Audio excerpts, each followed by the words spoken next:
Compose, épisode 46. Le moteur est pas très palpable quand tu décides de devenir artiste. Donc, il faut avoir confiance dans l'impalpable. Et c'est quand même, faut avoir la foi, quoi. Tu vois, c'est un peu ésotérique, mais pour moi, c'est vrai, quoi. Il faut avoir foi en toi. Ouais. Et comme, notamment en France, il y a beaucoup une culture de, faut pas trop dire, faut pas être trop, alors, il faut pas être arrogant de manière générale, mais, enfin, quoique, j'allais dire pourquoi en France, parce que les Français sont un peu arrogants quand même, mais bon, bref, je sais pas. J'ai l'impression qu'on vit parfois, qu'on évolue dans des milieux où faut pas trop dire je suis fière de moi, je vais y arriver, là je suis bon là-dessus et tout ça. J'ai l'impression qu'il faut pas trop le dire, et ben on n'est pas forcément encouragé à se le dire intérieurement, tu vois.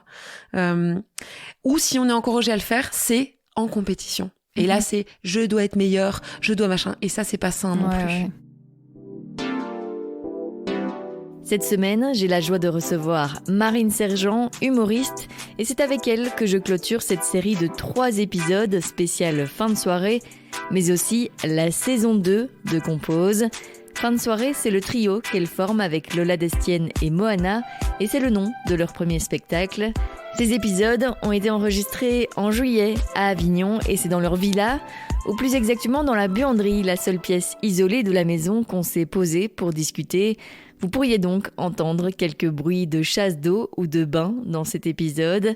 Avec Marine, on a parlé de son ancien métier de chargée de prod, de sa première scène, de la trentaine, de musique, du fait d'être artiste, de ses parents, de lâcher prise, de confiance en soi, de son amitié avec Lola et Moana, d'une histoire de bâton, du regard des gens.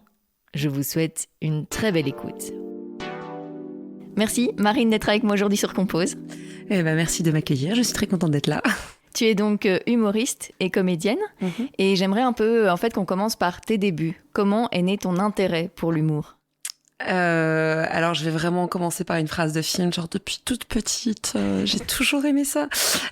En vrai c'est terrible, mais quand j'étais toute petite, je connaissais des sketchs par cœur et je les refaisais beaucoup à ma famille, comme on entend beaucoup, enfin voilà, que ça commence dès l'enfance quoi. Et des sketchs de Danny Boone et Eric et Ramsey. Et en fait j'ai travaillé pendant quelques années pour des humoristes. Donc j'ai été chargée de production chez Juste pour rire à l'époque, et j'ai aussi été responsable administrative du Sentier des Halles à Paris, qui est un théâtre, je sais pas exactement quelle est son activité aujourd'hui, mais à l'époque ça accueillait plein d'humoristes géniaux, et donc en fait j'étais dans la production vraiment de spectacle, et j'ai travaillé pour des danseurs, j'ai travaillé pour des musiciens baroques aussi, enfin j'ai travaillé pour la Fête des Lumières à Lyon aussi, mais toujours de l'autre côté du rideau. Et en fait, je pense que j'ai mis beaucoup de temps à juste m'avouer que je travaillais pour des gens alors que j'avais envie d'être à leur place, quoi. Et je me rappellerai toujours d'un truc que Verino m'avait dit. Je pense qu'il se souvient plus qu'il m'a dit ça. Moi, ça m'a vraiment marqué. Il m'avait dit, comment il a dit ça ? Ce sont souvent les pires chargés de prod qui peuvent faire les meilleurs humoristes. Dans le sens où en fait souvent t'es pas, mais j'étais là, t'es en train de me dire que je suis une mauvaise chargée de prod. Non, c'était pas ce qu'il voulait me dire, mais dans le sens où en fait quand t'as envie d'être à la place des gens pour qui tu bosses, tu peux peut-être faire un moins bon boulot du coup parce que t'es focus sur autre chose en fait. Ce qui est pas le cas. Je crois que j'étais une bonne chargée de production, mais qu'il y a eu un moment où j'ai voulu switcher quoi. Ouais. Et qu'est-ce qui a été le déclic qui a fait que t'as switché ? Alors, il n'y a pas eu vraiment de déclic. C'est très personnel, mais on est dans un podcast, on raconte des trucs perso. En gros, je suis redevenue célibataire, et en fait, j'ai quasiment pas vécu d'histoire romantique pendant presque 6 mois, 1 an, et je me suis rendu compte que ça m'avait libéré de l'espace de cerveau disponible pour autre chose, dans lequel je pouvais moi m'accomplir. Et il y a eu un espèce de truc de j'ai la place de penser à ce que j'ai vraiment envie de faire dans la vie, qui est en fait monter sur scène, quoi. Et c'était pendant l'été 2020, on a commencé quasiment, enfin, à 1 semaine d'écart avec Moana, qui est passée sur ce podcast il y a pas longtemps, il me semble. Et en fait, on était à un stand-up in the park qui est organisé donc dans un parc, comme on le dit. Et je me rappelle que moi, j'avais peur de commencer parce que je me trouvais trop vieille pour commencer le stand-up. J'avais 31 ans. Et c'est Lorenzo Mancini qui m'a dit, mais non, tu peux commencer. On n'était pas particulièrement potes à l'époque, mais on se croisait. Et il y a Lisa Delmoitier aussi qui surenchérissait en disant, mais il faut que vous essayiez, pour pas avoir de regrets, il faut tenter le truc et tout ça. Et une semaine plus tard, je m'inscrivais à mon premier open mic, quoi. Donc c'était pas vraiment un déclic, ça s'est fait en plusieurs fois, mais et depuis j'étais là genre c'est trop bien, c'est trop chouette. Et alors ça s'est passé comment cette première scène? Ah, c'était incroyable. Donc sachant qu'en fait il y avait un truc assez particulier parce que moi je savais que je ne voulais pas commencer le stand-up à Paris parce que j'aurais pas pu, parce que avec tous les gens que je connaissais de l'autre côté en étant chargée de production, j'avais trop peur du jugement, j'aurais pas réussi et tout ça. Et donc je me disais, commencer à Bruxelles, c'est un bon move. Et il y a la plateforme openmic.be qui est gérée par Bilal, qui permet à pas mal de gens qui démarrent de commencer le stand-up. Donc je me suis inscrite là-dessus. Et la veille, j'ai passé 2h30 à m'entraîner avec mon amie Léa Charlet, qui nous a pas mal suivi, grâce à qui on s'est rencontrés, avec Moana et Lola d'ailleurs, qui nous a pas mal suivi. J'ai répété pendant 2h30 mon texte pour le connaître sur le bout des doigts et tout ça. Et la première scène était super. Mais c'est marrant parce qu'il y a pas longtemps, donc c'était il y a 2 ans, quasiment jour pour jour. Je l'ai regardé il y a pas longtemps. Et moi, dans mes souvenirs, c'était incroyable. La salle par terre et tout. Et j'ai regardé. Et j'étais vraiment là, c'est pas mauvais, mais c'est pas non plus aussi incroyable que ce que je m'imaginais. Et la salle rigolait beaucoup, mais c'était pas non plus le carton. Enfin, j'ai fait plus de cartons depuis, et heureusement, je me dis quand même. Mais c'était super, et en fait, j'ai adoré ça. Je me suis dit, ok, c'est bon, je suis contente d'avoir au moins tenté le truc, parce que je me sens très bien sur scène, quoi. Trop bien. Et finalement, ce truc de te dire, je suis trop vieille pour me lancer, tu l'as pas du tout ressenti? Non, pas du tout, parce que je pensais aussi à Guillermo Guise, qui a commencé ça assez tard aussi. Et même, quand bien même j'aurais envie de commencer à 45, 50 ans, en fait, je crois que peu importe, t'as toujours des choses à dire. Et en fait, au contraire, j'ai l'impression qu'avec en ayant énormément vécu. J'ai 33 ans, donc je sais pas non plus, voilà. Mais j'ai plein de choses à raconter sur ma vingtaine, justement. Et donc je me dis, c'est chouette, parce que le recul que on parlait ce matin avec Moana, on se disait, c'est trop bien d'avoir 30 ans, parce qu'on a du recul sur notre vingtaine et tout ça. Et je pense que ce recul-là est intéressant pour en parler dans des sketchs, justement, pour dire, voilà ce que j'ai comme attente pour la suite, et ce que j'ai comme regard sur ce qui s'est passé avant. Et du coup, ça donne ça donne des choses intéressantes, je crois. Alors, j'ai pas encore tout écrit sur ma vingtaine, évidemment, parce qu'il y a trop de choses à truc, mais ça donne une bonne matière, je trouve. Et au début, t'écrivais sur quoi? T'avais envie de parler de quoi pour ta première scène aussi? Alors, j'ai plus rejoué ce sketch. Je suis désolée. Mais j'ai mon tout premier sketch. Il parlait du fait que quand j'avais 17 ans, je voulais voter pour Nicolas Sarkozy. I know, je sais, je suis désolée. Pardonnez-moi, je ne l'ai pas pu parce que j'avais 17 ans. Et parce qu'en fait, c'était justement pour parler d'une espèce de honte que j'ai aujourd'hui, parce que clairement... voilà. Et en fait, ça me permettait de faire une transition sur le fait que je viens de Versailles. Et en fait, Versailles, c'est vraiment toute mon éducation jusqu'à mes 19 ans. Et en fait, on s'imagine pas forcément quelqu'un qui vient de Versailles, qui allait à la messe tous les dimanches jusqu'à ses 15 ans, finir par faire du stand-up avec des piercings, des tatouages. Enfin, on s'imagine... Bon, c'est rien du tout, mais moi, j'ai l'impression d'être complètement subversive parce que j'ai des tatouages et un piercing. Wouh! Mais on s'imagine... le parcours peut être intéressant. Et en fait, donc moi, dans mon idée, c'est un peu ce que j'aimerais bien développer dans mon spectacle. C'est pas d'une originalité débordante, mais je pense que ça peut être singulier en fonction des expériences. C'est comment, d'où on vient, on arrive là où on est, quoi. Bon, dit comme ça peut paraître très bateau, on dirait une bonne chanson de Céline Dion, mais j'ai l'impression que ça peut être intéressant en fonction des expériences, quoi. Et donc, évidemment, il y a quelque chose d'un peu qu'on pourrait dire d'égocentrique, mais juste de parler de soi et voir comment est-ce que ça peut du coup toucher un peu les gens. Et la question du pourquoi on monte sur scène est en effet très intéressante. Et parfois, les réponses sont très différentes en fonction des humoristes, quoi. Oui, c'est clair. Donc, ouais. Et comment tu t'es sentie comme ça à cette première scène, mais encore aujourd'hui, comment tu te sens quand tu es sur scène face à un public? Ça dépend. Alors, ça dépend de comment ça se passe, mais la plupart du temps, j'adore. Même quand alors parce qu'il y a plusieurs, soit ça se passe et c'est très rare, et heureusement que ça se passe très mal. Ça, franchement, en 2 ans, je peux encore le compter sur les doigts d'une main, donc c'est tant mieux, tu vois. Soit ça se passe bien, soit ça se passe incroyable. Et en fait, à chaque fois, alors les bides, c'est toujours un truc compliqué à vivre, on apprend, mais heureusement, c'est pas du tout la majorité des scènes. Et même quand ça se passe bien, tu te dis, ah bah ça s'est vraiment bien passé, mais il y a encore des choses à améliorer. Quelqu'un a tiré la chasse. Vous avez déjà entendu ça dans les épisodes avec Lola et Moana. C'est le jingle des pubs. Ça devient la rêve, quoi. Le papier toilette, s'oublie tout. Nous continuons désormais l'épisode. C'est reparti. Écoute, transition incroyable. Quand tu fais un bide, tu te chies dessus. Oh, attention. Waouh, putain, elle est autrice celle-ci ou quoi? Putain. Waouh. Et non, et moi, en fait, j'adore l'acting. J'adore être sur scène. Vraiment. Et j'ai fait ça un peu aussi avec la musique il y a quelques années. J'étais dans un groupe, et j'ai fait ça aussi pour des potes, à faire des concerts et tout ça. J'ai toujours adoré ça. Et la sensation de rire avec 70 inconnus, c'est incroyable. C'est incroyable. Je sais même pas comment expliquer le bonheur que ça me procure de partager un rire comme ça. C'est aussi 10 fois. Enfin, par exemple, on compare beaucoup avec les copains, mais tu vois, genre par exemple avec Moana et Lola, donc ils sont mes comedy buddies, on va dire. Parfois, on passe des soirées pendant 2-3 heures à faire des jeux qui sont hyper drôles et on rigole et on rigole et on rigole. Et en fait, c'est ça multiplié par 1000 parce qu'en fait, Moana et Lola, on se commence à se connaître très très bien, donc on sait ce qui nous fait rire, donc voilà. Ouais. Mais quand t'arrives à avoir cette espèce de connivence et de communion avec des gens qui ne te connaissent pas ou qui te connaissent de loin parce qu'ils ont entendu des podcasts sur toi ou qui t'ont suivi sur les réseaux. C'est encore plus beau, quoi. Je trouve que c'est encore... c'est encore plus beau. C'est beau différemment, je trouve. Donc moi, je me sens très bien sur scène. J'aime beaucoup. Et même quand il y a des bides, t'en parleras plus tard sur scène, justement, tu dis.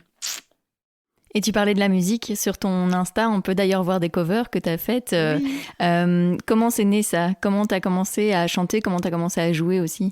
Alors, il y a 3 jours, j'ai remercié mes parents parce qu'ils nous ont mis... on est une famille de 4 filles. Et en fait, ils nous ont mis dans des écoles musicales quand on était jeunes. Ils nous ont vraiment encouragés à démarrer des instruments. Donc, j'ai commencé la musique à 6-7 ans. Et avec du solfège, avec du chant, avec de la guitare et tout ça. Donc, la musique a toujours fait vachement partie de ma vie. J'ai toujours beaucoup chanté, beaucoup joué. Là, j'ai mes meilleurs amis de Sciences Po qui m'ont offert un ukulélé quand j'avais 27 ou 28 ans, je crois. Et c'est celui que j'utilise sur scène, donc c'est rigolo. Et en fait, la musique, je sais pas, alors oui, les covers, en fait, ce qui s'est passé, c'est donc il y a eu le confinement. Et moi, j'avais supprimé mon compte Instagram parce que je venais de me séparer de ce fameux gars et qu'en fait, sur Instagram, je devenais folle à voir les stories, les machins et tout ça. Putain, je passe vraiment... Bon, ça arrive à tout le monde, je le sais très bien. Je sais très bien. Vous qui nous écoutez, vous l'avez fait aussi.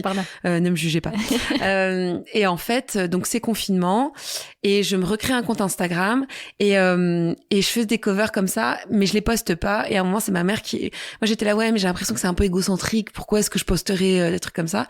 C'est ma mère qui m'a dit, écoute, Marine, la musique, c'est sympa, mais c'est quand même mieux quand tu partages avec des gens, quoi. C'est sympa tout seul, mais bon... te connaissant, t'es quelqu'un qui a envie de partager des trucs. Et donc c'est là que je me suis dit allez, let's go. Et en fait c'était trop chouette parce que je me donnais du coup un petit objectif plus ou moins bi-hebdomadaire, quoi. Et du coup j'ai fait des covers avec des copains et ça m'a reconnecté à fond avec la musique que j'avais un peu laissé tomber et avec l'idée de se mettre en scène un peu aussi et d'accepter de se soumettre au regard des autres artistiquement, ce qui est quelque chose que je faisais de manière un peu random, mais que j'ai jamais activement choisi de faire. Donc, mine de rien, ça a aussi été un pas vers le stand-up, quoi. Dont la musique fait partie. Enfin, dont pour moi, la musique fait intrinsèquement partie aussi, parce que je vais essayer de mettre des chansons aussi dans mon spectacle. Ouais, ça t'a aidé, du coup, dans l'envie après de publier des extraits de sketchs et aussi des vidéos spécialement tournées pour les réseaux sociaux. Ça t'a aidé, ces covers musicales, d'abord? Un peu, surtout dans le fait d'assumer d'être artiste, en fait. Parce qu'il y a vraiment un truc, j'ai mis très très longtemps à assumer de vouloir être artiste et de vouloir en vivre. Et de me dire, en fait, j'ai envie d'être sur scène, j'ai envie de faire rire les gens, j'ai envie d'être comédienne, j'ai envie de jouer dans des films, j'ai envie de faire de la musique, j'ai envie d'être musicienne. Parce que c'est un côté, être artiste, c'est quand même un truc, tu vois, genre, moi je me suis toujours dit, oui, j'ai une patte artistique. tu vois, qui va pas s'exploiter forcément, qui va rester comme ça et tout. Et en fait, faire ces chansons, ça m'a fait me dire, en fait, j'ai envie de travailler des chansons, travailler avec d'autres gens, peut-être les faire sur scène à un moment et tout. Et donc, ça m'a aidé à assumer l'envie d'être artiste. Et ça a été d'autant plus dur d'assumer ça que de travailler avec des artistes avant aussi. Donc, tout s'est un peu mis à un moment de dire, bah en fait, Marine, assume que c'est ce que tu as envie de faire. Et alors, c'est marrant aussi parce que j'ai toujours eu des CDI dans toute ma vie, mais je me suis jamais projetée dans des boulots à 1, 2, 3, 4 ans. Et là, c'est la première fois en tant qu'artiste, bah là, ça va faire 2 ans que je vais faire du stand-up. C'est la première fois que je reste aussi longtemps dans un boulot, si on peut dire, tu vois. Ah, excellent, parce que tous mes CDI, au bout de 2 ans, je partais parce que je m'ennuyais un peu. Et là, c'est la première fois que je me projette dans un des métiers qui est le plus précaire du monde. Donc, des CDI qui sont hyper sûrs, j'étais là, bon, je sais pas. Et là, l'un des métiers qui est le plus précaire du monde, et ben, je me projette, quoi, en tant qu'artiste. Et donc, oui, je pense que, pour répondre à ta question, je pense que les covers musicales m'ont aidé au moins à me reconnecter vraiment à mon côté artistique. Je me remettais à redessiner aussi. Il y a des mini-stories de dessin aussi qui sont sur Insta pour me reconnecter à mon côté artistique, quoi. Et pourquoi tu avais du mal à l'assumer ? Parce que, contrairement à certains artistes, justement, tu as eu le soutien de tes parents directement, vu qu'ils vous ont mis dans des écoles musicales. Donc, c'est un peu contradictoire, finalement. Ah oui, mais faire de la musique en hobby, c'est quelque chose. Ah, oui. Le choisir en tant que travail, c'est autre chose. J'ai eu cette conversation, pareil, je parle beaucoup de mes parents dans ce podcast. Bon, je les aime beaucoup. Quand j'hésitais à faire une école d'art, quand j'avais 18 ans en sortant du bac, de l'Areto. Et en fait, on a eu cette conversation, ils m'ont dit... et je faisais du théâtre aussi. Et en fait, moi, depuis que j'ai 3 ans, j'ai envie d'être comédienne. C'est le métier que je voulais faire. Mais j'étais pas très sûre de moi, je manquais de confiance et tout. Et donc, quand je disais aux parents que j'avais envie de faire quelque chose d'artistique, ils sentaient aussi l'incertitude en moi. Ce qui était... Parce qu'en fait, j'avais peur, quoi. Parce que... et un truc très vrai aussi, c'est que, et très perso, mais pareil, on partage, hein. Moi, je pensais que, par exemple, j'étais pas assez jolie et pas assez mince pour être comédienne. Donc, que je n'y arriverais jamais, en fait. Que je pourrais jamais monter sur scène ou jouer dans des films ou être enfin, voilà.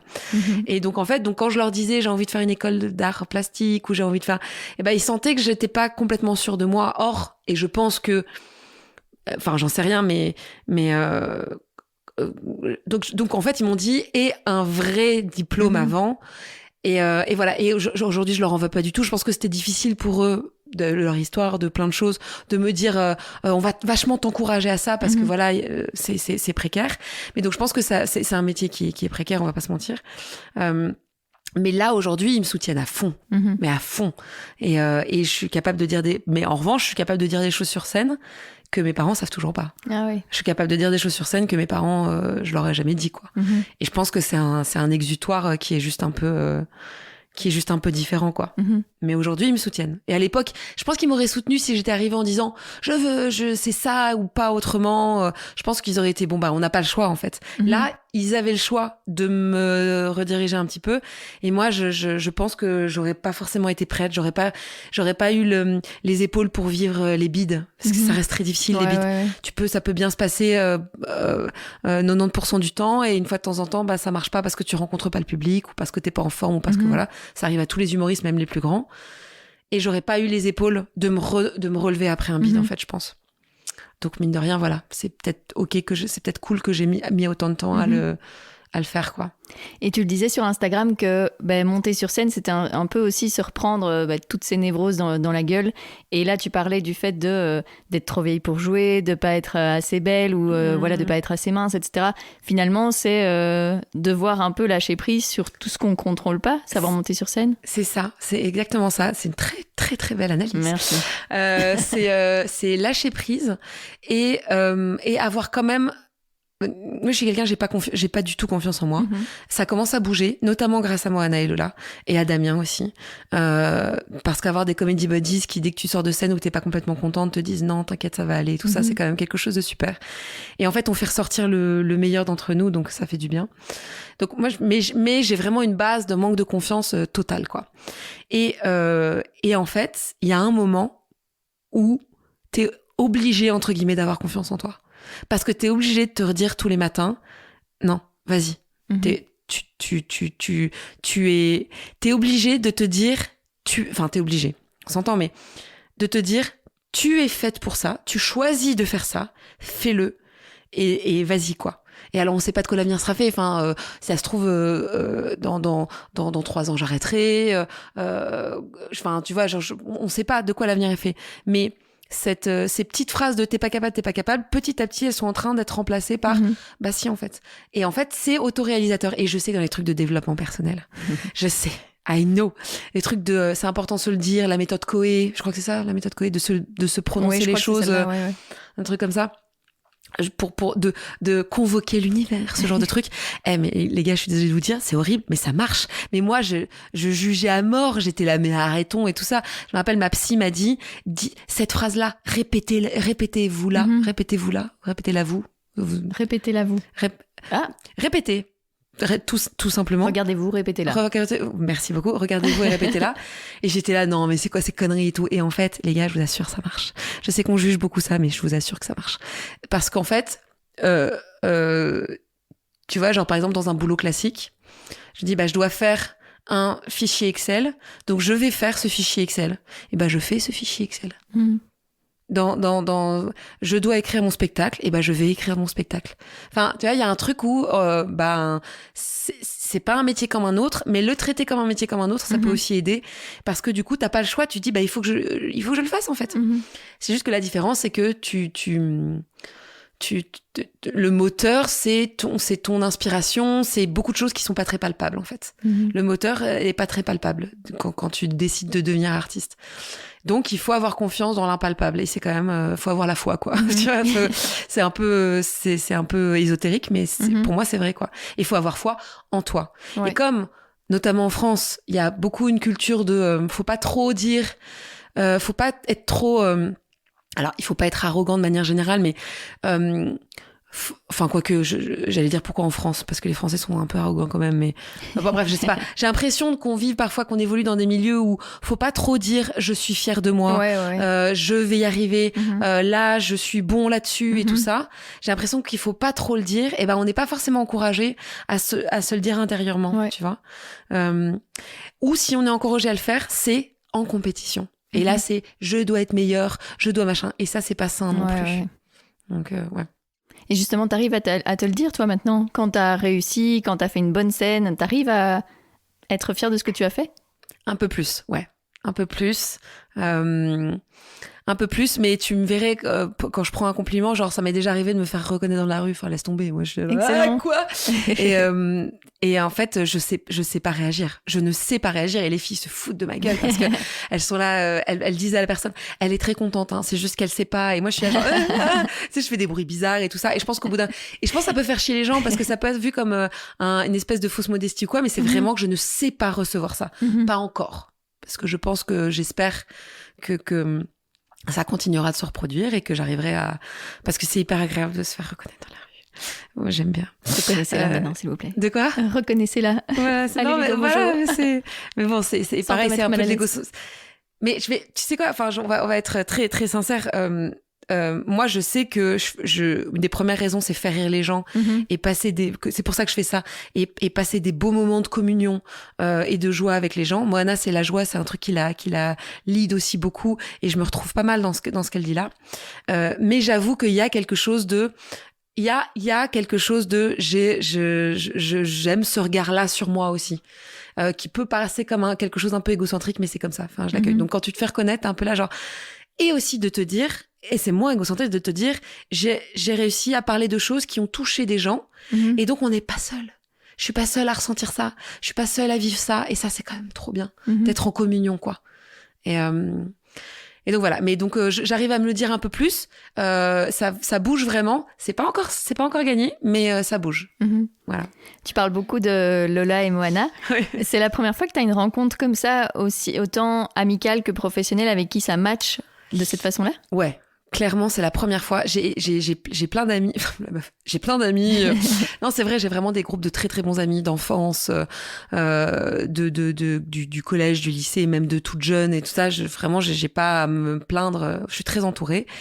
Mais cette connexion professionnelle où, en plus de émotionnel, c'est la première fois que je vis ça, ouais, personnellement. J'ai déjà eu des coups de foudre amicaux. Ça, pardon, j'arrête pas de roter dans le micro, je suis désolée, c'est le café. Bon, glamour, c'est la première fois que, pour ma part, que je vis quelque chose d'aussi sain. Dans la fusion amicale. Enfin, alors, j'aime pas ce mot-là de fusion parce qu'on n'est pas un bloub de 3 personnes. Enfin, on n'est pas à ce point-là là-dedans. On arrive tout à fait à pas passer du temps ensemble. On arrive tout à fait à se détacher parfois. Enfin, tu vois, il y a pas de. C'est vraiment quelque chose de très sain. Mais en termes de connexion et de aussi savoir. Dans des amitiés aussi, ce qui est très difficile, moi j'ai beaucoup de mal à mettre des limites ou à expliquer, ça me convient pas, ou ça j'aimerais bien que... J'ai beaucoup de mal avec les filles, j'apprends à faire ça. Et j'ai l'impression qu'on s'apprend les unes les autres à plein de niveaux. Et c'est une des premières fois que j'ai ça, pour être très honnête. Et professionnellement, on se complète de fou. Enfin, c'est un truc de malade. On a toutes les trois enfin, c'est fou, tu vois. Genre, par exemple, on a un peu c'est pas des rôles prédéfinis. On essaye de pas trop arrêter des rôles pour pas se mettre des étiquettes ou quoi. Mais par exemple, Moana, elle a le côté médiatrice, où quand on se voit toutes les trois pour faire des points, elle arrive à faire en sorte que la communication soit très bonne. Lola, c'est la créativité spontanée non-stop, c'est incroyable, elle a 1000 idées à la minute. Et tiens, moi, je pense qu'elles le diront mieux, mais j'ai aussi un espèce, mais pareil, c'est pas des rôles prédéfinis, c'est juste, on arrive. Ah aussi, moi, j'ai un peu le côté, comme je connais beaucoup de monde dans le stand-up, dans le milieu du stand-up, je suis un peu la caution RP entre guillemets, et artistiquement on a d'autres trucs dans lesquels on se complète, mais donc on se complète professionnellement, amicalement et artistiquement, quoi. Et ouais, c'est méga rare. C'est méga rare, et on a vraiment Léa Charlet à remercier pour ça, parce que c'est elle qui nous a fait nous rencontrer. Et c'est rare. Et oui, et moi j'ai souvent eu peur des amitiés fusion, justement. Pendant très longtemps, j'étais dans des amitiés qui étaient un peu amour vache, tu sais, où on va se tailler, on va passer notre temps à se tailler, on va jamais se dire qu'on s'aime, et on va pas passer de vacances ensemble parce que ça va, enfin tu vois. Il y a un truc, non mais tu vois, il y a un truc, on va pas montrer qu'on s'aime, etc. et tout. J'ai souvent eu peur de ça. Et avec les filles, j'ai pas trop peur de ça. C'est quelque chose de très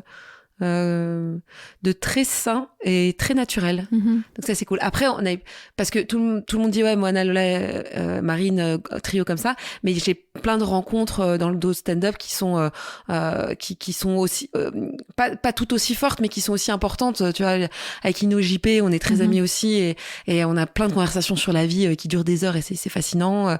Je réfléchis, mais attends, quand même. S'il y a plein d'autres gens, mais le truc c'est que si je commence à en citer, je vais commencer à les citer tous, tu vois. Mais enfin, Marine, tu le sais quand même. T'as plein d'autres. Il y a Eugénie Neuton aussi qu'on aime énormément. Enfin bref, il y en a plein. Mais je me dis, pourquoi est-ce que je les cite pas? Parce que je me dis, si je commence à les citer, je vais en citer plein d'autres, et je vais devoir peut-être justifier les amitiés. Et en fait, c'est trop bizarre parce que je veux pas faire une hiérarchie. Enfin, tu vois. Ouais. Et donc je préfère pas en citer qu'en citer des mauvais. Enfin, pas des mauvais, mais bref. Oh putain, voilà. Non, tu vois, ça c'est mon cerveau. Mais je vous aime, on vous aime tous. Et Ino, j'en parle parce que je l'ai vu la semaine dernière, quoi. Tu vois. Il est plus frais dans ton esprit. Il est plus frais dans mon esprit, c'est ça. Putain, la panique. J'ai paniqué total. Voilà. Non, il y a tous les autres qui sont pas cités qui vont t'en vouloir. Non, je pense pas. Je pense pas. Ce serait me donner trop d'importance, je pense même. Et par contre, du coup, le fait que vous soyez si proches en tant qu'amis, est-ce que ça vous a fait quand même peur de bosser ensemble sur un projet ? En fait, je crois qu'on s'est même pas posé la question. On s'est pas posé la question. On se l'est posé par après, je crois, où en fait, petit à petit, tu vois, genre par exemple, moi je sais que quand on est toutes les trois, on est fort chaotique, on est fort un peu dans tous les sens, et que moi parfois j'ai besoin de temps pour me mettre dans cette énergie chaotique, qui est aussi une énergie de travail en fait, parce que on travaille en se marrant, c'est quand même génial, si tu veux. Mais on travaille en parlant, en dynamisant plein de trucs et tout ça. Et moi, parfois, ce qui me faisait peur, c'est que parfois, je mets du temps à me mettre dans cette énergie-là. Et du coup, je suis un peu plus en retrait, un peu plus... et je leur en ai parlé, donc c'est pas un secret... je peux être un peu plus agacée parce que ça va trop vite et que c'est machin. Et donc ça, en fait, on l'exprime et du coup, on se fait des checks. Tu vois, et je sais que Moana et Lola vont aussi exprimer des limites ou des trucs dans le travail où en fait, on est on essaye d'être très transparente dans ce qu'on ressent de manière bienveillante. Même si ça peut être des frustrations, même si ça peut être des choses où on n'est pas complètement d'accord ou quoi, on est vachement à l'écoute de ça. Et je pense que c'est vraiment comme une relation amoureuse qu'on est en train de construire. Mais alors pas avec un bâton. Je sais pas si elles ont expliqué Non. Elles ont. Du coup, j'ai de l'explication. Ouais, voilà. C'est qu'en fait, on a eu ces vannes de, on est un trouble, tout ça et tout. Mais moi, il y a eu un jour, et on a cette expression qu'on utilise tout le temps, pas avec un bâton, pour dire qu'en fait, on sera jamais attirés sexuellement les unes des autres, parce qu'on est toutes les trois bisexuelles, donc il y a tout un truc comme ça de flou artistique, tu vois. Et en fait, il y a eu un jour où donc on était à une soirée où tout le monde s'embrassait, voilà, comme ça, tout le monde se faisait des bisous et tout ça. C'était il y a un an. Moana était à la soirée aussi, et à un moment, je sais plus qui m'a dit, bah tu devrais, vas-y, lance-toi et tout. Et moi j'étais là, mais non, mais Moana, moi je la touche pas avec un bâton. Ce qui est dit comme ça, extrêmement vexant, parce que quand on dit ça, c'est genre, je te touche pas avec un bâton parce que je te trouve dégueulasse. Mais après, j'ai tout de suite corrigé en disant, pas parce que je la trouve dégueulasse, parce qu'elle est trop belle, mais parce que c'est mon amie. Et que ce serait comme, et embrasser mon amie, moi, ça me dégoûte. Enfin, tu vois, donc c'est pas elle.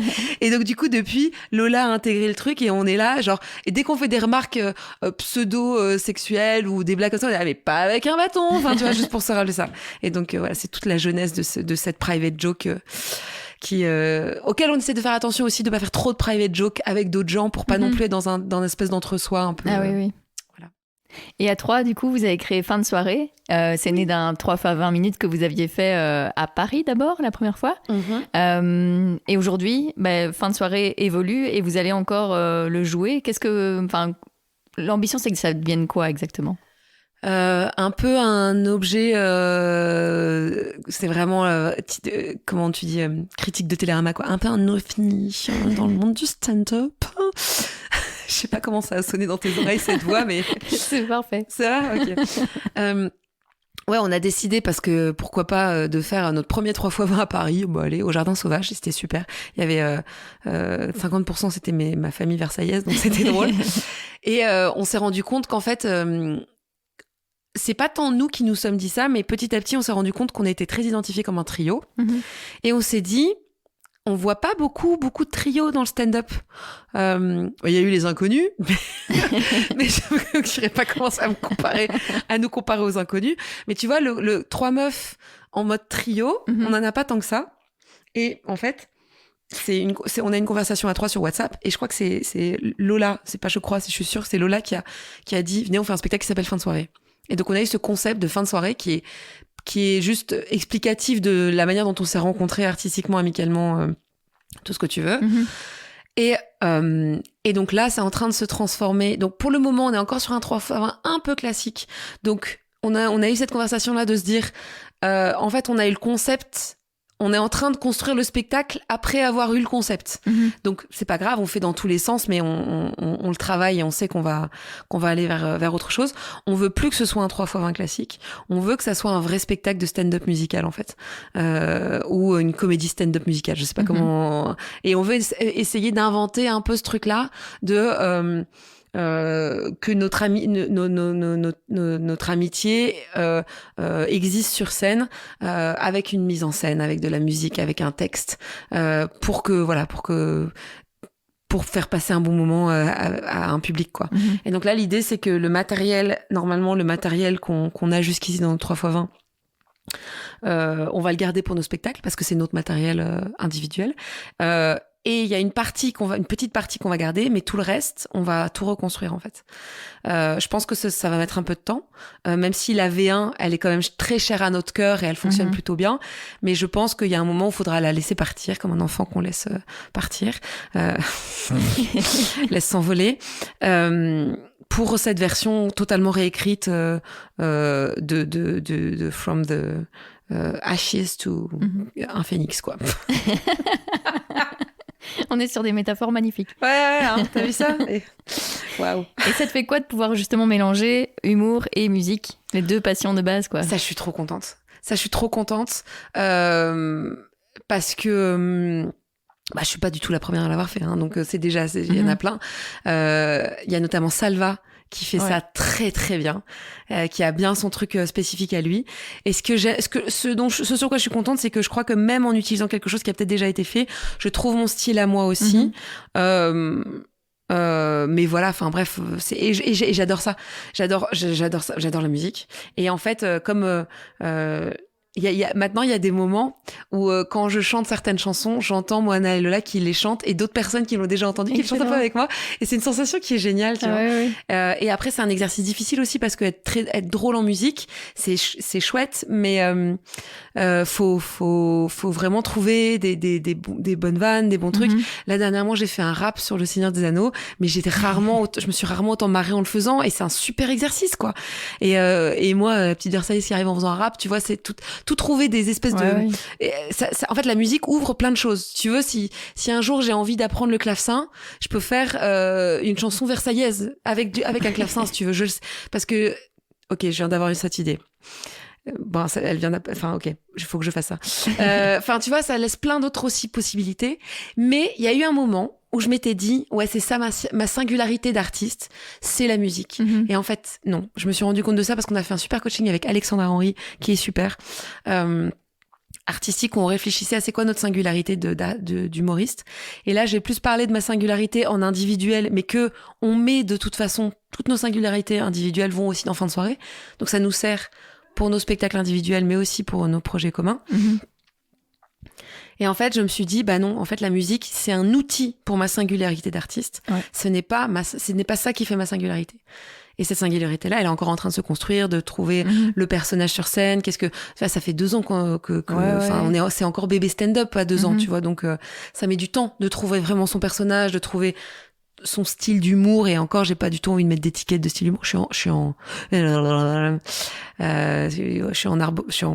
arborescence insupportable. Ouais, c'est parce que mon cerveau, il fonctionne trop vite. Et c'est parce que je sens que je vais dans plein j'ouvre plein de parenthèses, donc n'hésite pas, voilà. Non, c'est bien. C'est hyper intéressant. Moi, je respire. Et la musique, t'imagines en faire autre chose que de l'humour ? Mais tu sais que j'ai réfléchi. J'ai réfléchi parce qu'en fait, j'ai jamais cru que j'étais capable de composer. Et grâce aux chroniques que je fais sur BX1, où en fait, ils m'ont souvent dit on aime bien que tu utilises ton yuku.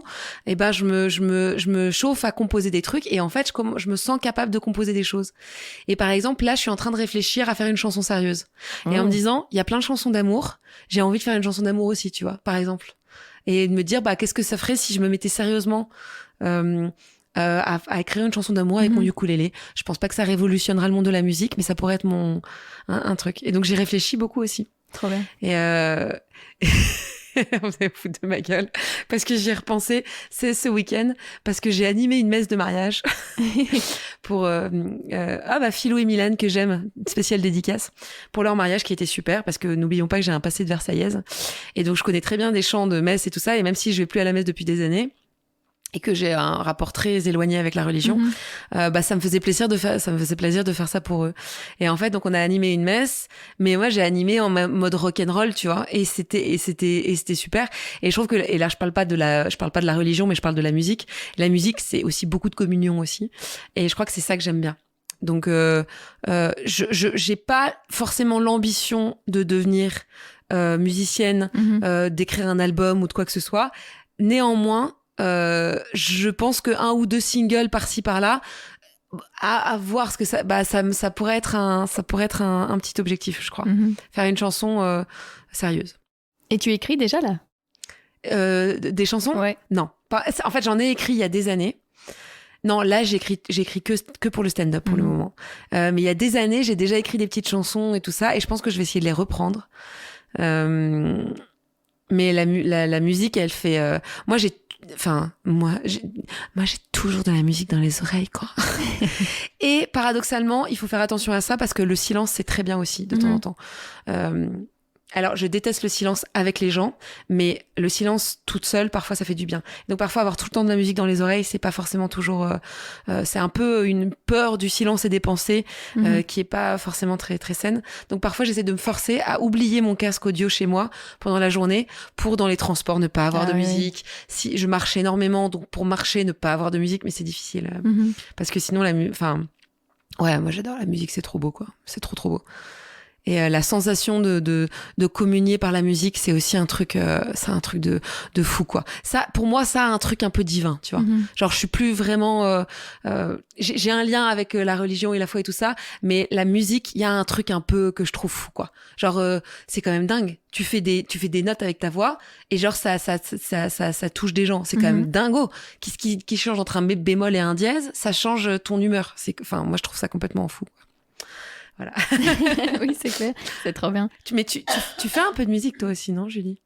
Moi, j'adore la musique, mais j'en fais pas du tout. T'en fais pas du tout? Non. Okay. Tu parlais justement de BX1, des chroniques. Est-ce que ça t'a fait progresser aussi le fait d'avoir comme ça des deadlines, un rendez-vous radio vraiment pour écrire? Ouf. De ouf. En fait, il y a eu 2 choses qui m'ont mise dans une dynamique d'écriture, mais... Bah alors, attends, je vais faire en 2 parties. Ouais. Une demi-heure. Il y a eu un plateau qui s'appelait Black Jourin, qui était un plateau où toutes les semaines on devait écrire 5 nouvelles minutes. Et ça a vraiment mis dans un mood. J'ai dû arrêter au bout d'un moment parce que ça plus les chroniques, en fait c'était trop. Et il faut savoir que j'ai encore un petit boulot à côté que j'aime beaucoup, mais qui me prend quand même 3 jours et demi de ma semaine. Et qu'en fait ça devenait trop de stress. Et donc Black Jourin, ça m'a vachement aidé à écrire des 5 minutes, et en fait tu les joues toutes les semaines, quoi. Et je l'ai fait 4 ou 5 fois, et ça a été un très bon exercice. Et après il y a eu les chroniques, et ouais, en fait ce qui est super, c'est que ça m'a donné confiance dans ma capacité à écrire. C'est pas tu révolutionnes pas le monde du stand-up avec des chroniques. En tout cas, moi, j'ai pas. Et après, ce n'est pas mon objectif de révolutionner le monde du stand-up. Ce n'est pas un objectif. Mais arriver à écrire des trucs efficaces de 3 minutes 50, que ce soit des chansons, que ce soit des chroniques classiques, en rajoutant des vannes, en machin. D'ailleurs, je remercie Damien qui a relu quasiment toutes mes chroniques, juste parfois pour me dire c'est bon comme ça, vas-y, let's go, qui donne un peu ce... Et 1 ou 2 fois, quand tu les fais pas relire avant, et c'est chouette de dire que t'arrives à juste écrire un truc et que ça fonctionne, sans que t'aies besoin de le faire relire, sans que t'aies besoin de le faire repasser par 1000 trucs et tout ça. Et en plus, c'était des chroniques que j'écrivais genre la veille au soir, parce que c'est pas de la mauvaise volonté, mais bon, je suis un peu procrastinatrice, mais pas tant que ça. Donc ça veut dire que si je mettais 2-3 jours avant, elle pourrait être encore plus drôle. Et donc ça, c'est vraiment, ça rassure sur la capacité d'écriture et de rigueur de travail aussi. Parce que c'est vraiment un boulot, en fait, d'écrire. Je sais plus quelle était la deuxième partie de ce que je voulais dire, mais c'est pas grave. Peut-être qu'elle reviendra. Et justement, par contre, pour écrire pour tes sketchs, comment tu fonctionnes? Enfin, est-ce que ça toute influence? Est-ce que tu prends des notes dès que tu penses à un truc? Comment ça se passe? Là, tu as une idée pendant ce podcast. Oui. Il faudra quand même que tu dises que tu as eu l'idée pendant un enregistrement de Compose. Tu vois, j'ai déjà oublié. Laquelle? C'était le clavecin. Ah bah oui, le clavecin. Ah bah oui, le Dauphin. Non, mais il faut absolument que je fasse ça. Alexandre Astier l'a peut-être fait avant moi, ça, à mon avis, je pense. Mais je pense qu'il y a plein d'autres gens on réinvente jamais vraiment rien en stand-up, en vrai, aussi. Il y a tout un truc de... en fait, c'était ça, la deuxième partie, ce que je voulais dire. Donc, merci beaucoup, Julie. De rien. Tu es très... c'est super. Franchement, j'ai toujours, tout le temps, énormément écrit. J'ai des journaux intimes depuis que j'ai 6 ans et je les ai tous gardés chez moi. Et c'est des trucs, c'est génial. Donc, j'écris énormément, tout le temps, beaucoup. J'essaye d'écrire tous les matins aussi. Le truc qui est un peu compliqué, c'est que je pense que là, j'ai 150 pages de trucs qui vont nulle part pour le moment. Parce qu'en fait, le truc avec lequel que j'ai le plus de mal à faire, c'est de reconstruire pour transformer ça en sketch, en fait. Pour tester. C'est pas tant que j'ai du mal à le faire, c'est que je manque de temps. Parce que cette écriture spécifique de travail allez, là, tu te mets dans un mood, tu montes sur scène, tu commences par ça, tu écris ça, tac, tac, tac. Moi, ça met beaucoup de temps. Et souvent, la plupart du temps, je vais toute une après-midi au Café La Pompe.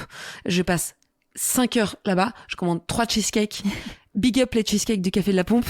Et en fait, je passe 3 heures à regarder mes mails, à écrire des trucs, à faire les trucs que j'ai à faire. Et je peux passer juste 1 heure pour écrire 5 minutes. Sur plein de trucs. Mais la relecture, en fait, là, plus ça va, plus je suis en train d'avoir de plus en plus de pages que j'ai toujours pas relues. Et que donc, j'arrive pas à savoir. J'ai des notes, mais en veux-tu, en voilà, mais par-dessus la tête, que ce soit des vocaux que je m'envoie moi-même. Il y en a 100 que j'ai perdu parce que je me suis fait voler mon téléphone et que c'est juste l'horreur. dont une des premières fois que j'avais fait mon sketch sur la gentillesse, mais que j'ai retrouvé plus tard, donc ça a été. Mais ça m'a brisé le cœur. Purée, ouais. C'est comme ça. Donc maintenant, faites des sauvegardes. T'as pas regardé le documentaire d'Orelsan ? Si, mais en plus si. Mais alors en fait, j'ai gardé toutes mes notes, mais j'avais aussi des notes vocales. Et en fait, c'est le dictaphone qui s'était pas coordonné avec mon iCloud, quoi. Non, l'enfer. Mais je me suis relevée. Donc j'en ai sur mon Messenger. J'en ai par écrit, j'ai des notes écrites, j'ai des débuts j'en ai mon Google Doc, c'est un scandale. Enfin, donc il y en a de partout. Et en fait, c'est réorganiser ça, où je pense que je vais essayer de me prendre 4-5 jours seule, quelque part, pour remettre un peu d'ordre là-dedans. Si le jour où je serai en train de me dire, bon allez, on part vers l'heure, quoi. Parce que là, je commence sur les 30 minutes, et même ça, j'ai pas encore eu ce boulot-là, mais donc il va falloir que je me prenne ce temps-là. Pour reprendre, trouver des blagues, se dire est-ce que ça c'est pertinent. Et en fait, au fur et à mesure, je me rends compte que des vannes, c'est-à-dire des jeux de mots marrants, j'adore les jeux de mots, des bons jeux de mots ou des bons angles ou des bonnes vannes, je vais plus les trouver de manière spontanée. Mais la construction d'un spectacle dans un sens, ça, et je vais avoir vraiment besoin de me poser et me dire ah bon là ça fait 5 minutes, mais j'ai pas de vanne assez forte. Et en fait, donc il y a plusieurs étapes. Il y a soit j'ai des vannes spontanées et donc je les note tout de suite, et il y a un angle et j'essaye de les tester et tout ça, mais j'ai encore du mal parce que j'ai toujours très peur de tester, donc ça met du temps. Soit j'ai 5 jours pour construire mon spectacle, et donc là on est dans un truc vraiment de Sciences Po, première partie, deuxième partie, troisième partie, conclusion, callback, les rappels, les machins, etc., dans un truc vraiment de travail d'écriture très concret. Et soit là il me manque une vanne, ok, c'est quoi mon angle, j'ai ce mot-là me fait penser à ça, il me fait penser à ça, il me fait penser à ça, qu'est-ce qui est le plus absurde là-dedans, qu'est-ce qui va le plus loin, et la technique de la vanne, quoi. Et ça, c'est aussi un travail très intéressant, mais qui, moi, me met beaucoup de temps. Je mets beaucoup de temps là-dessus, quoi. Et là, t'as vraiment besoin de travailler toute seule là-dessus ? Ouais. J'ai un truc, alors, et ça, les filles le savent, je n'arrive pas... Alors, pour les relectures, je peux l'envoyer à Moana ou Lola ou Damien. Mais Eugénie qui m'aide beaucoup. Ino a déjà relu des trucs. Enfin, de temps en temps, on s'aide entre humoristes pour là, il me manque un truc, ou par exemple, là, je pense à ça, mais j'arrive pas à trouver l'angle et tout ça. Mais la base de la base, il faut que je l'écrive seule. Je n'arrive pas à écrire, j'arrive pas. Mais il va bien falloir que je le fasse, parce que pour fin de soirée, c'est ce qu'on va devoir faire. Pour fin de soirée, c'est vraiment ce qu'on va devoir faire. Mais pour mes trucs à moi, j'ai besoin d'être seule, ouais. Et moi, de toute façon, de manière générale, j'ai un fort besoin d'être seule. J'ai gros besoin de solitude, de manière générale. Donc, et ça s'exprime aussi dans l'écriture, quoi. Mais ça, tu le disais aussi sur ton Insta, c'est que t'as l'habitude vraiment de travailler seule. Je raconte ma life. C'est parce que j'ai lu tout ton Insta aussi pour préparer cette étude. Et c'est dans quel moment que je parle de ça ? Il y a je sais plus. Après, j'ai toujours monté comme ça, donc j'ai pas une idée des mois et tout ça. Mais il y a un moment où t'expliques justement, tu parles de Moana et Lola, et tu dis que c'est la première fois que t'arrives à travailler avec d'autres personnes parce que t'adores travailler seule, quoi. C'est vrai. Donc c'est vraiment... Enfin, comment tu l'expliques qu'avec elle ça fonctionne alors que d'habitude t'as besoin d'être seule vraiment beaucoup ? Ouais, je me rappelle, c'est sur la publication qu'on a fait quand on allait faire une résidence en Zélande, en Nouvelle-Zélande. Elles ont réussi à s'incruster dans ma vie. Je sais pas. En fait, justement, c'est tellement pas intrusif ce qui se passe que. En fait, ok. Je pense que ça part de la terreur que j'ai du regard des gens et de l'importance que le regard des gens a sur ma vie. Moi, pendant très longtemps, j'ai eu un énorme filtre où dès que j'avais une pensée, dès que j'avais un truc, dès que j'avais envie de faire quelque chose ou de dire quelque chose ou de machin, il y avait un filtre qui était non. Si les autres te disent que c'est pas mal, si les autres te disent non, pense ça plutôt, c'est les autres qui ont raison, c'est pas toi. Donc c'est le regard des autres et l'avis des autres qui prime sur tout. Et ça heureusement ça évolue, ça bouge, on arrive à coups de psy et de plein de choses, on avance là-dessus. Et il y a aussi, et en fait vient de ça, et très paradoxalement, que je sais pas trop l'expliquer, il y a quelque chose où j'ai besoin que les bonnes choses viennent de moi, justement. Enfin, je sais pas comment expliquer. Il y a un truc... Non, c'est pas j'ai besoin. Enfin, j'aimerais que les bonnes choses viennent de moi, mais elles peuvent pas venir de moi parce que j'ai pas confiance, parce que c'est les autres qui ont toujours raison. Donc en fait, si je fais quelque chose de bien, c'est forcément grâce aux autres. C'est pas grâce à moi. C'est pas grâce à mon avis, c'est pas grâce. C'est les autres qui m'ont. Donc on va minimiser tout le temps. Donc il y a une espèce de truc. Il faut que ça vienne de moi, il faut que ça vienne de moi, il faut que ça vienne de moi. Mais t'as la petite voix derrière qui dit mais ça vient jamais de toi, Marine, parce que t'es une merde, tu vois. Enfin. Cette petite voix se calme. Et en fait, les filles sont tellement, j'ai envie de dire encourageantes, mais c'est un petit peu maternaliste, mais sont tellement accueillantes des idées. Moi, elles me font sortir de mes gonds humoristiques, en fait. C'est un truc de fou. Et je dis ça dans le sens le plus positif du terme. Tu vois, genre par exemple, justement, ce côté folie où en fait, il faut oser dire des trucs du tac au tac et tout. Souvent dans des groupes, parfois.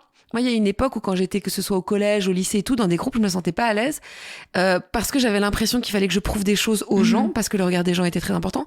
Et donc parfois, bim, je lâchais un truc qui n'avait pas de sens, je coupais la parole à tout le monde. Tout le monde était là, mais qu'est-ce qu'elle raconte et après, je me flagellais pendant 4 heures, quoi. Et en fait, au fur et à mesure, apprendre à avoir confiance en soi et tout ça, t'apprends aussi à être à l'écoute des autres et donc à accueillir ce que les autres ont à te dire, mais tout en ayant confiance en ce que toi tu dis. Et en fait, les filles, elles sont tellement dans un soutien incommensurable. Je peux pas dire inconditionnel parce que je pense que l'amour il faut qu'il y ait des conditions aussi. Ça peut pas être complètement inconditionnel, je pense.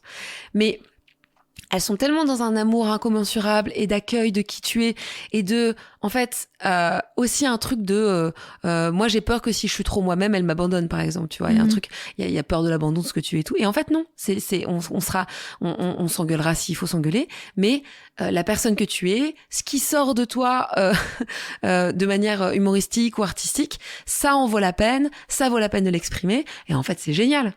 C'est génial. Et je sais qu'il y a des gens autour de moi qui ont été dans le soutien aussi, mais pas de cette manière-là. Donc donc tu te dis bon bah en fait elle m'aide du coup à accepter c'est-à-dire que j'ai pas besoin d'elle pour sortir des choses créatives de qualité, mais elle m'aide à accepter que je peux sortir des choses créatives de qualité. Ouais. Tu vois, il y a une petite nuance, quoi. Et du coup, avoir ton propre spectacle à côté de fin de soirée, ça permettra aussi de faire taire cette petite voix du regard des autres et tout ça, d'exister par toi-même sur un spectacle solo. Absolument, absolument. C'est un truc, mais c'est intéressant parce que moi, j'ai toujours eu peur de me perdre dans des groupes, justement. Tu vois, j'ai toujours été, genre quand j'étais dans un groupe, j'étais la choriste de mon copain de l'époque qui était musicien. Enfin, j'ai toujours accompagné des projets de gens, tu vois. Et avec fin de soirée, j'ai jamais eu cette peur-là. C'est-à-dire que je me suis posé la question, je me suis dit, Marine, est-ce que tu vas encore te perdre dans un... Et en fait, on est tellement à égalité dans ce projet que j'ai même pas cette peur-là. Néanmoins, je sais que j'ai besoin quand même de construire mon spectacle à côté. Et là, j'ai des idées aussi d'un autre projet, enfin de trucs qui me viennent un petit peu. Mais c'est grâce à elle. En fait, c'est grâce à elle que j'arrive à me dire les idées que tu as, qui sont individuelles, qui n'impliquent pas forcément Moana et Lola, mais elles les impliqueront d'une manière ou d'une autre parce qu'elles font partie de ma vie de toute façon quoi qu'il arrive. Et ben ça peut être aussi des beaux projets et ça vient de toi. Et donc en fait, en effet, c'est important de construire mon parcours artistique individuel, mais fin de soirée au contraire de mettre en danger ça, m'a accompagné à ça. Et en fait, c'est génial parce que ça veut dire que là, j'ai le beurre, l'argent du beurre et la crémière, quoi. Enfin, j'ai tout. J'ai des amis qui sont présentes, on a un spectacle en cours en commun. Ça me donne le courage et l'énergie de créer aussi mon propre chemin en tant qu'artiste, ce qui est quelque chose que j'aurais jamais cru pouvoir faire. Bah, c'est trop bien, quoi. On a Damien, notre agent, qui s'occupe de nous individuellement, en plus de nous collectivement, qui arrive vraiment à faire la part des choses aussi. Enfin, tu vois, il y a un truc. La compétition n'a pas de place dans notre projet, en fait. Aussi parce qu'on en parle beaucoup. Parce qu'on peut parler aussi de parfois des opportunités que les unes peuvent avoir, l'autre non. Enfin, mais on en parle beaucoup. Et ça n'arrêtera pas. Je pense qu'on aura tout un moment des moments où il y en a une qui a cette opportunité là, on aurait bien aimé la voir, mais où les deux ont c'est normal, ça fait partie du chemin. Et puis on est toutes différentes, donc on plaira pas aux mêmes personnes. Ouais, c'est clair. Mais on en parle tellement et on en dit tellement quelque chose où on n'en joue pas, on s'en vante pas, on n'est pas dans un truc t'as vu ce que j'ai, et qu'on est heureuse pour les autres, qu'en fait ça peut nous frustrer de temps en temps individuellement, mais ça ne nous met pas en danger, je crois. Je croise les doigts, je touche du bois, parce que je pense vraiment que ça c'est la réalité, quoi. Et à 3, vous avez aussi co-créé l'Atout Comedy Club. Oui. Pour celles et ceux qui n'ont pas encore écouté les épisodes avec Lola et Moana, est-ce que tu peux un peu réexpliquer ce que c'est ? Tout à fait. Donc l'Atout Comedy Club est un collectif qui met en avant les femmes cis et trans et minorités de genre dans le milieu du stand-up, qui a été à l'initiative de Lola. Et quand je disais Lola, créativité, spontanéité, Lola c'est une entrepreneuse, vraiment, elle crée plein de trucs. Et en fait, qui était partie d'un constat du fait qu'il y avait quand même très très peu de meufs dans le milieu du stand-up, notamment à la vue de la programmation d'un concours d'humour qui se déroulait au Kings of Comedy Club où il y avait 60 humoristes et 3 meufs, quelque chose comme ça. Et donc l'idée c'est vraiment un concept qui a été créé, qui a pas été créé contre les hommes, par exemple, je me permets de le préciser, qui a pas été créé contre les hommes cisgenres, qui a été créé pour les femmes cis et trans et minorités de genre. Il y a une envie de dire, en fait, on veut juste, on part d'un constat qui est qu'il y a pas beaucoup de femmes. Or, si le stand-up, comme tous les arts, est un miroir de la société, les femmes font partie de la société, donc comment peut-on faire en sorte qu'elles aient aussi une voix dans le milieu du stand-up. Et donc on s'interroge de pourquoi est-ce que parfois des femmes ne se sentent pas forcément safe dans le milieu du stand-up. Donc on essaye de créer des espaces safe pour que les femmes puissent se sentir en confiance. Donc femmes cis et trans et minorités de genre, je me permets quand même de repréciser à chaque fois, et pour faire en sorte qu'il y ait plein de voix qui se réveillent en fait, et qu'on puisse entendre dans le milieu du stand-up. Et en fait c'est trop bien parce que on voit qu'il y a une vraie envie, même au niveau du public. Et dans le public il y a aussi des hommes cisgenres qui passent des super bons moments, et parce que parfois on a l'impression oui mais du coup c'est un entre-soi. Bah non, en fait dans le public tout le monde est accueilli. Sur nos plateaux on met en avant les femmes cis, trans et minorités de genre. Mais dans le public, tout le monde est bienvenu, quoi.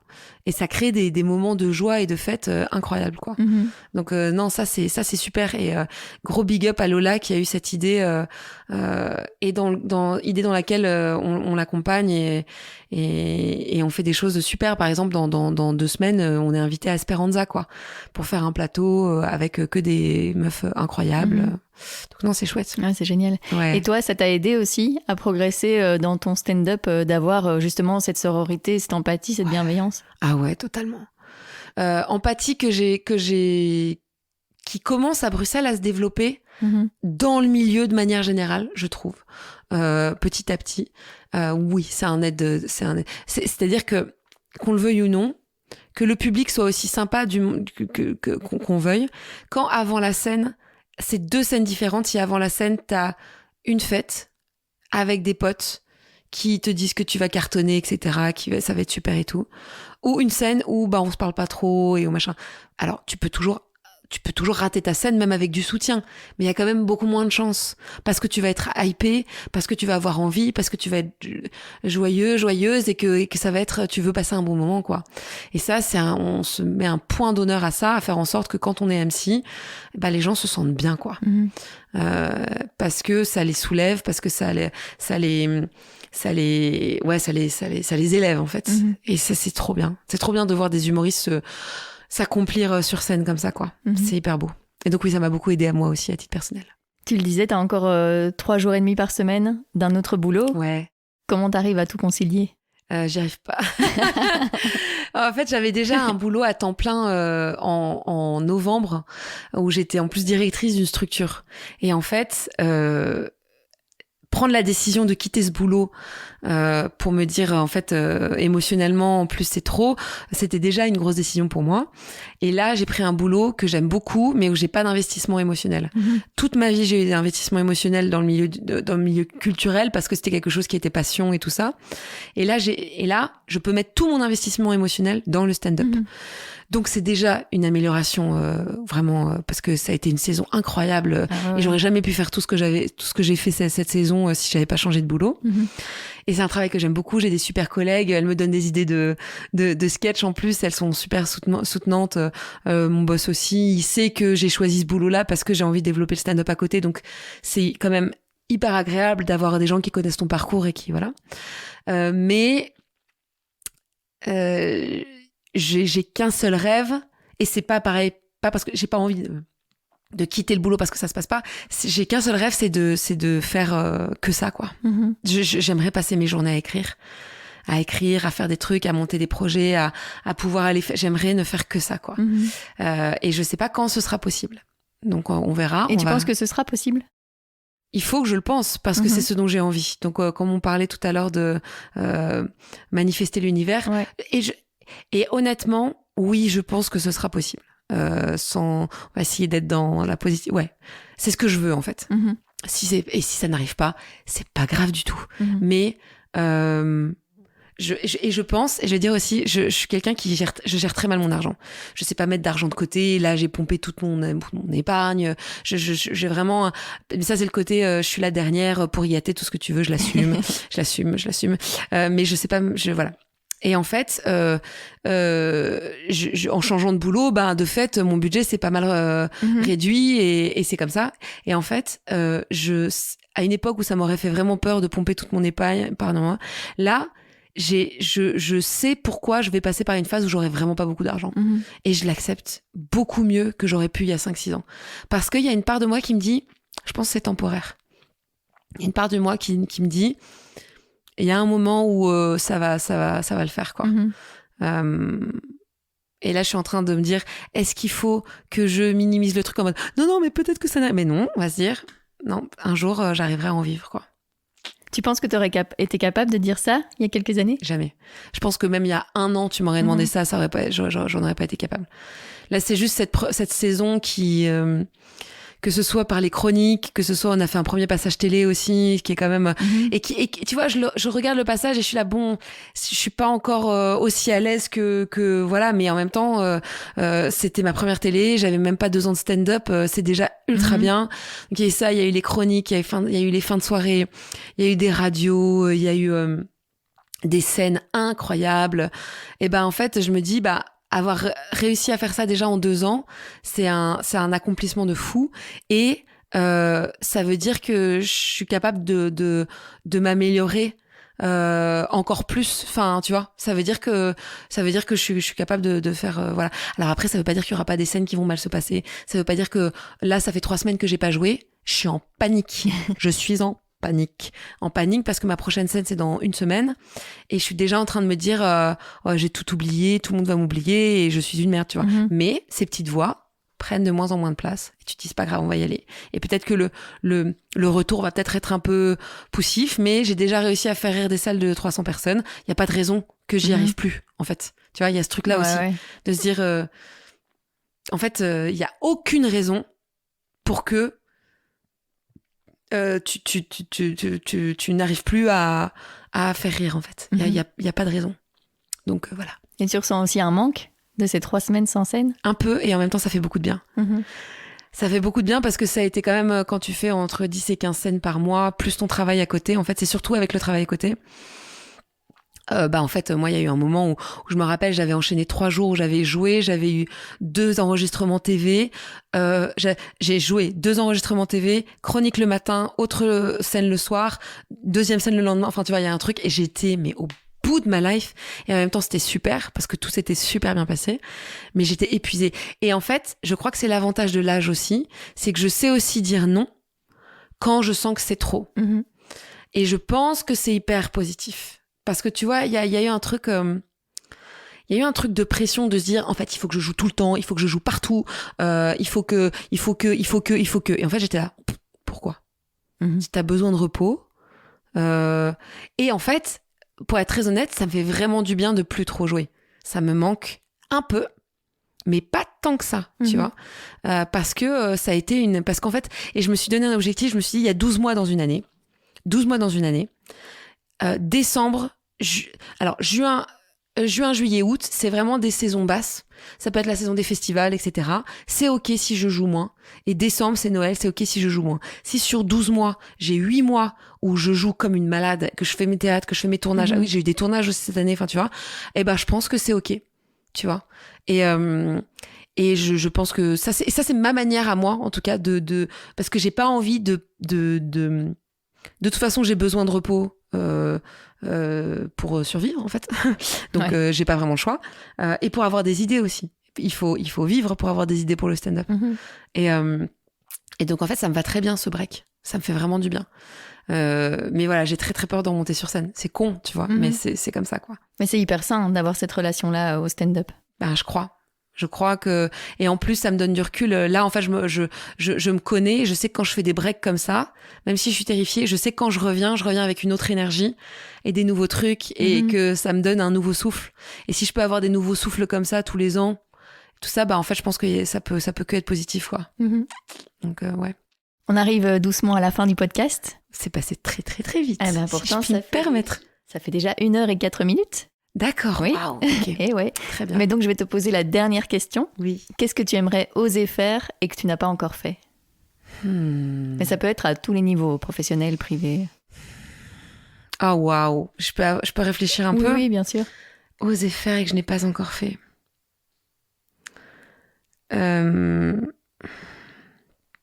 Oh, c'est hyper dur comme question. Enfin non, c'est hyper juste, mais c'est hyper dur comme question.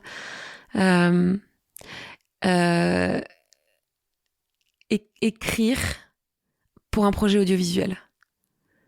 Que ce soit une mini-série, que ce soit des sketchs sur Instagram, que ce soit un court-métrage. J'aimerais bien oser écrire ça. J'ai jamais fait. J'ai jamais réfléchi à le faire. Mais petit à petit, ça commence à arriver un peu dans mon esprit. Il y a ça et oser une entrée sur scène un peu what the fuck que j'ai en tête, que je dirais pas ici. Juste oser le faire, voir si ça fonctionne. Si ça fonctionne pas, c'est pas grave, mais juste oser le faire. Trop bien. Il y a ces deux trucs-là. Voilà. Trop cool. Merci beaucoup, Marine. Merci à toi, Julie. C'était super. J'ai passé un très bon moment. Merci encore, Marine, d'avoir accepté mon invitation.